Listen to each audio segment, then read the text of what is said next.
Bonjour à tous, je m'appelle Nathalie Yamb et je vous remercie pour tous les abonnements, les partages, les likes, les commentaires et suggestions que vous faites semaine après semaine. Mon propos aujourd'hui a été suscité par un commentaire sous un texte que j'ai publié sur la situation au Tchad vendredi passé. Il y a en effet quelqu'un qui m'a écrit sur ma page Facebook que j'avais tort d'appeler au respect de l'ordre constitutionnel car, je le cite, « le pays est en guerre et il faut donc laisser les militaires gérer ». Fin de citation. Comme si les militaires ne pouvaient pas se mettre au service du président par intérim prévu par la Constitution, à savoir le président de l'Assemblée nationale. J'ai failli répondre vertement à son auteur, mais je me suis rappelé à temps que les gens en Afrique francophone ont hélas été formatés pour produire ce genre de réflexion et de comportement penché. C'est pourquoi il est vital pour nous de revoir de fond en comble notre système scolaire.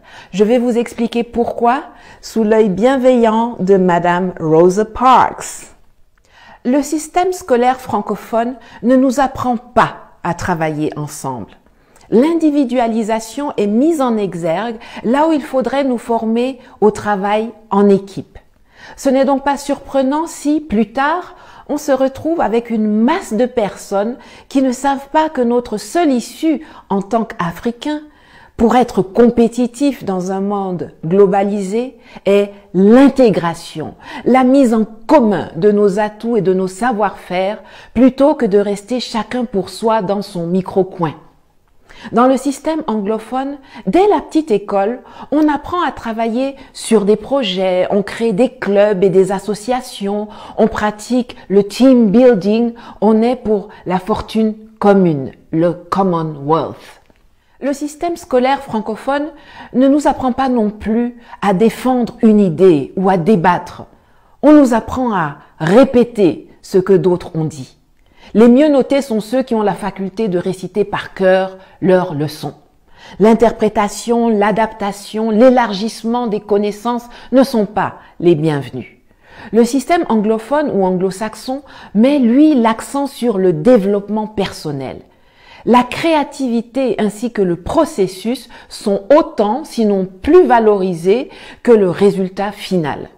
Dans le système francophone, c'est quand tu répètes fidèlement ce que le prof a dit que tu es en haut. Dans le système anglophone, quand tu fais ça, on te donne à peine la moyenne. C'est quand tu fais tes propres propositions, quand tu apportes tes idées, quand tu enrichis le sujet avec le fruit de tes recherches que tu as faites sur Internet ou dans des livres. C'est là qu'on te donne des notes excellentes. Le système francophone nous enseigne que pour avancer, on a besoin de tuteurs, quelqu'un qui va vous prendre par la main, dont vous êtes dépendant. Ailleurs, on privilégie les mentors, avec qui s'établit une relation de confiance, sans hiérarchie ni contrepartie financière, afin que les deux échangent librement sur leurs idées et leurs visions. Sachant cela, on ne s'étonnera pas de voir avec quelle facilité les Africains francophones acceptent le fait d'être sous tutelle française, même jusqu'à l'ONU, où c'est la France qui a l'initiative des résolutions concernant le continent. On ne s'étonnera point de voir la France décider que c'est elle qui est la garante d'un processus de transition tordu dans un pays africain. La France décidait d'être la garante de la monnaie de 14 pays africains soi-disant indépendants depuis 1960. La France décidait ce qui est dans nos livres d'école. Le système scolaire francophone ne nous apprend bien évidemment pas à être des leaders. Jamais on ne nous entraîne à présenter un projet, à prendre la parole en public, à maîtriser l'art oratoire. Et si dans ta famille, on ne t'a pas appris à te responsabiliser, ce n'est pas à l'école que tu seras formé à cela. Jusqu'au plus haut niveau de l'administration centrale, les effets de ce travers se font ressentir. Pour que quelqu'un puisse faire son travail, il attend des instructions. C'est comme ça que nos chefs d'État restent figés en attendant les ordres ou l'accord de Paris avant d'agir ou de décréter. C'est dans ça, vous voyez, Sur instruction du président de la République ou du Premier ministre, le ou la ministre XYZ a fait ceci. Pourtant, il ou elle a une fiche de poste, une feuille de route, des objectifs et un budget. Mais non, il faut attendre des instructions. Tu es déjà dans une société, dans un secteur donné, mais tous les jours, c'est toi qui attends les instructions. Tous ont peur de gérer, peur de prendre leurs responsabilités, peur de rendre compte.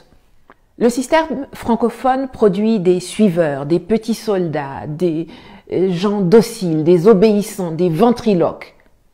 Il y a une façon de nous former qui fait que quand on sort de l'école, on ne devient non pas un homme au sens grand, plein et noble du terme, mais plutôt un assisté sur le plan intellectuel, social, financier, économique et politique. Le mal est profond. Comment peut-on se développer dans ces conditions? Alors oui, il y a la nécessité de se réapproprier notre histoire. Oui, il faut qu'on apprenne qu'avant Thémis, il y avait Maat, la divinité égyptienne de la justice et de la vérité. Avant La Fontaine, il y avait Ésope. Et que De Gaulle, Leclerc ou Napoléon ne sont les héros de personne en Afrique, contrairement à Thomas Sankara, Jerry Rawlings, Patrice Emery Lumumba, Ruben Umniobe, Aline Sitoé Diatta, Anna Zinga, Winnie Mandela, Dedan Kimati, etc. Je vous recommande d'ailleurs la lecture du magnifique ouvrage de Karine Silla, Aline et les hommes de guerre, qui vous fera découvrir ou redécouvrir cette incroyable figure de la résistance sénégalaise, héroïne martyre de la lutte anticoloniale et méconnue dans le reste du continent, qu'est Aline Sitoé Diatta, et je vous mets le lien en commentaire. Alors oui, il faut que nous redéfinissions ce que nous appelons école en Afrique, pour que plus jamais des apatames et des paillotes qui s'enflamment pour un oui ou pour un non transforment nos enfants en torches, les faisant mourir atrocement pendant qu'ils sont en classe, si on ose décrire ces lieux ainsi, comme cela a été le cas pour 20 petits anges à Niamey il y a 2 semaines. Mais il faut surtout qu'on mette en place des programmes scolaires qui remplacent le dogme par le débat. Des programmes qui nous apprennent à nous défendre dans la société et à défendre la société dans laquelle nous vivons. Des programmes qui nous fassent passer du statut de population à celui de citoyen, de l'état d'Africain à celui d'humain. Dans le système actuel, les gens comme moi, qui posent des questions, qui disent non, qui ont une autre vision, qui ne se soumettent pas devant l'autorité, surtout quand elle est mal incarnée, sont à combattre, dénigrer et à éliminer. Et pourtant, il faudra bien un jour que les gens comme moi deviennent la majorité pour qu'enfin l'Afrique francophone se libère de ses chaînes mentales, monétaires, économiques, culturelles, spirituelles et politiques. L'école instruit, mais les parents, la famille et la société éduquent. À côté du système scolaire, c'est aussi le système éducatif que nous devons revoir.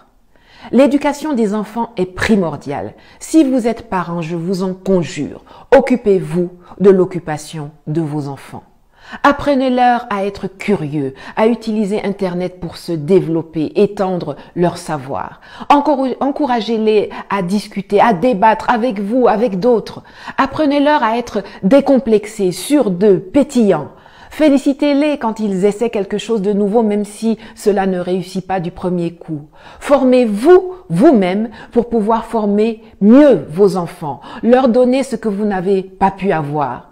Si vous le pouvez, mettez vos enfants dans un système anglo-saxon. Et si jamais vous n'avez pas les moyens de le faire, ayez recours aux possibilités de formation complémentaires gratuites qu'offre le monde moderne. Parlez-leur vos dialectes à la maison, mais veillez à ce qu'ils apprennent l'anglais, l'espagnol, le chinois ou l'allemand à l'école. Ça leur donnera des racines, tout en les dotant des ailes qui leur permettront de se déployer dans le monde. Quand vous voyez vos enfants s'intéresser à la nouvelle économie, aux crypto-monnaies, à l'intelligence artificielle, encouragez-les au lieu de les décourager ou de les moquer. Et vous, les jeunes, faites un usage intelligent des nouvelles technologies. N'utilisez pas seulement vos forfaits data pour suivre des clashs et des buzz insipides sur le net ou insulter les autres sur les réseaux sociaux. Inscrivez-vous pour suivre des MOOC. MOOC, ça signifie Massive Open Online Courses, c'est-à-dire des cours en ligne ouverts à tous et le plus souvent gratuits. Téléchargez la constitution de votre pays et lisez-la, apprenez-la, discutez-en avec vos parents, avec vos amis.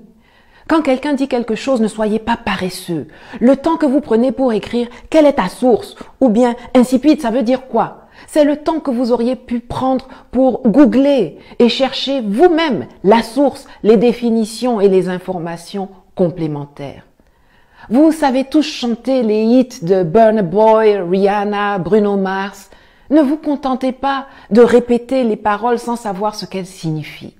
Cherchez la traduction en ligne, comme ça vous apprendrez l'anglais sans même vous rendre compte.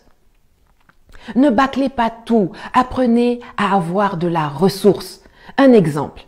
Créer une chaîne YouTube avec votre propre contenu vous donne de l'expérience et pourquoi pas des compétences en tant que producteur, réalisateur, scénariste, ingénieur son, acteur, monteur, graphiste, photographe, publicitaire, etc. Ces expériences et compétences pourront vous être utiles, vous ouvrir des débouchés professionnels, vous créer des sources de revenus et vous permettre de vous développer. Ce n'est qu'un exemple parmi tant d'autres. Que chacun fasse sa part pour que nous puissions enfin sortir de cette usine de production de perroquets et de marionnettes appelée école dans le système francophone, que nous avons hérité de la colonisation et qui nous a servi et nous exclut de la compétition mondiale jusqu'à ce jour.